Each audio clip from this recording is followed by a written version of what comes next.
Hello, I'm Jet, and I think you already knew that. I'm currently in the forests of Panama. As you can tell by my overwhelming and exaggerated enthusiasm, I'm pretty happy to be here. When you think of Panama, what do you think of? Go on, I'll give you time to think. If you said the beautiful beaches, forests, and kind people, you were lying. Nobody would think about that. What's wrong with you?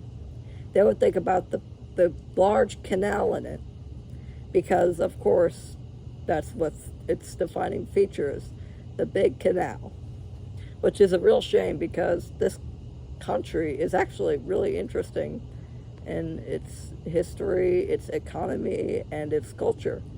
So, why not share my information with you guys? And you're gonna learn about Panama. Insert flag or border here. Intro done. Panama has a very rich culture. It's often overlooked due to other factors, namely the canal. But it has a rich culture of Latin, which means Spanish, African, Indigenous, and now Western from the 20th century. It's very rich with these cultures, especially in the rural areas where people go into their indigenous roots, where the Kuna, indigenous women, make colorful panels and blankets for tradition. But that's just the material culture. They also make epic poems, which are basically poems but on steroids. They're very, very long. And yeah, that's pretty much all that is to it. But urbanization and the success of the canal led to the rapid growth of pop culture in the area, mainly popular Western idols and stuff like that. So yeah, that's the culture. Okay, now for the part you really came for, the economy of Panama.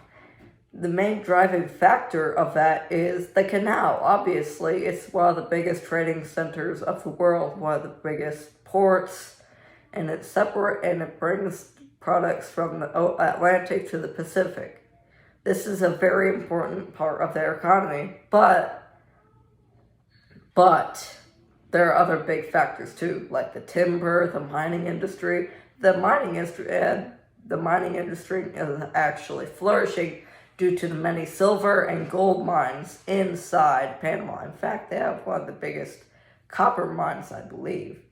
They also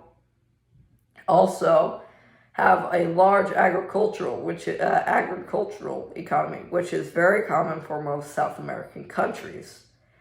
This is due to, well, the area is it's simple. Just the area is very good for farming. 30% of the land is actually used for it, which is a lot where the rural culture, as I was talking about, is coming from. But it is a very important part of life, especially since the majority of people work in that industry.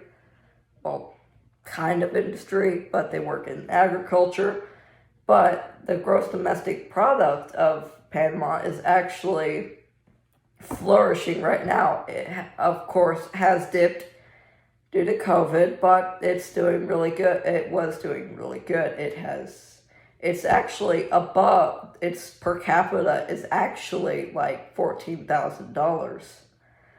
Well, to be exact, it's actually $14,000 and $617.60 if you want to be exact. But it's actually higher than Brazil's gross domestic product per capita, mind you. So that's pretty impressive, especially since Panama is relatively small of a country and Brazil is Brazil.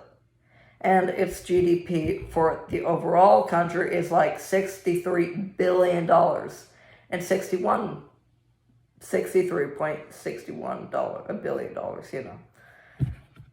It's impressive, especially since it wasn't doing good for a while. Well, actually it was. It has one of the highest GDPs in the area, which is really impressive considering, well, actually not, it should be because it's Central America. So, yeah. But,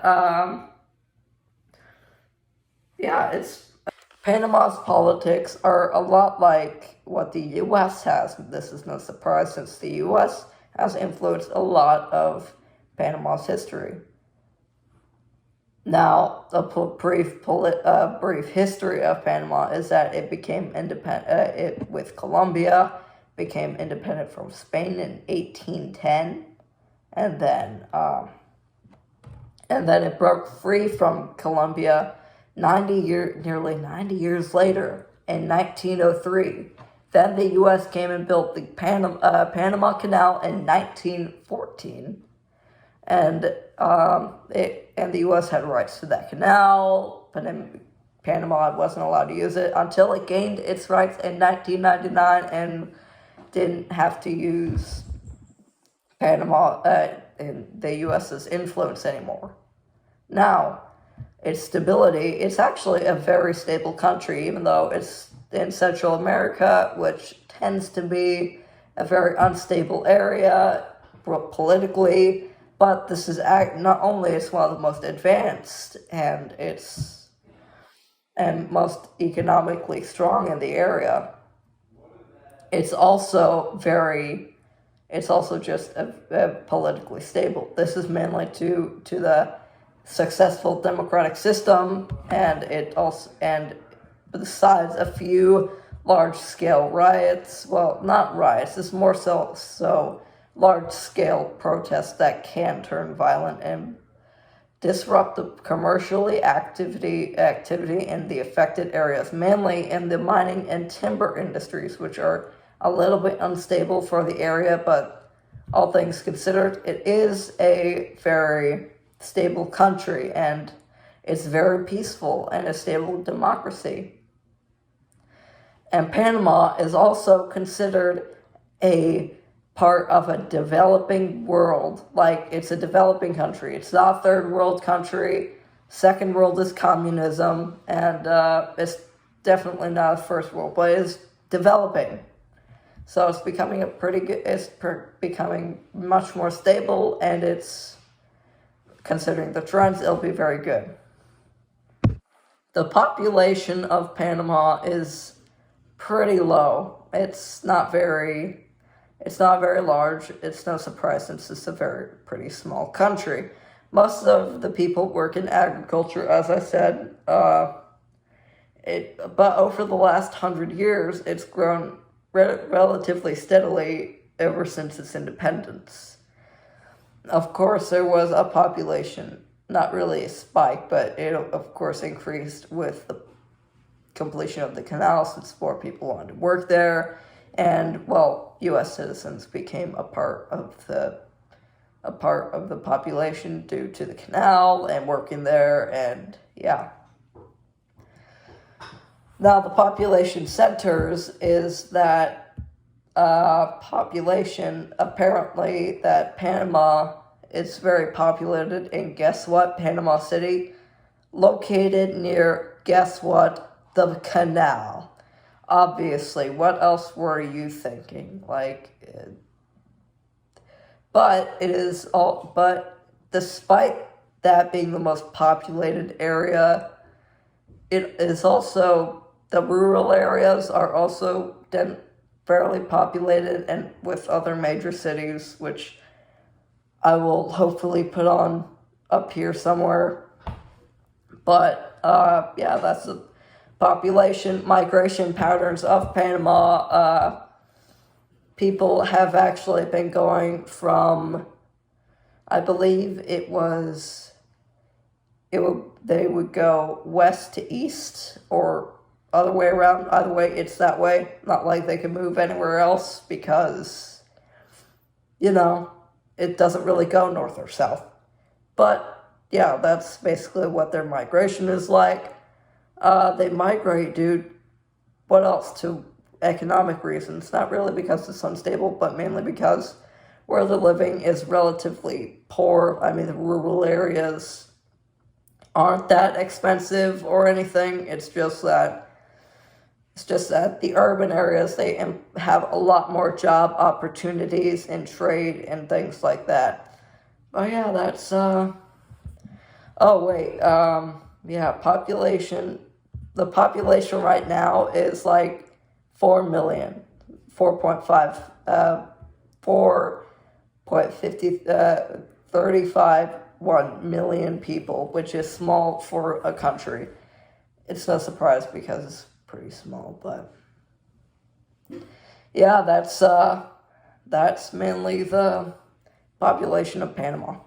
Some other notes on Panama is that its modernization, as I said, has increased drastically due to the canal, especially during the early 2000s when Panama actually got the rights to the canal and it became wealthier. Also, some other notes is that children employment in Panama is thankfully decreasing. I mean, that would be pretty bad if it wasn't. In the end, Panama is an advanced country for the general area of Central and even South America. It is a very unique country, not only due to its economics and geography, mainly due to, guess what, the canal, I'll say it one more time, but also due to its culture, its history, and its migration patterns and environment. Thank you for having me, and have a good day.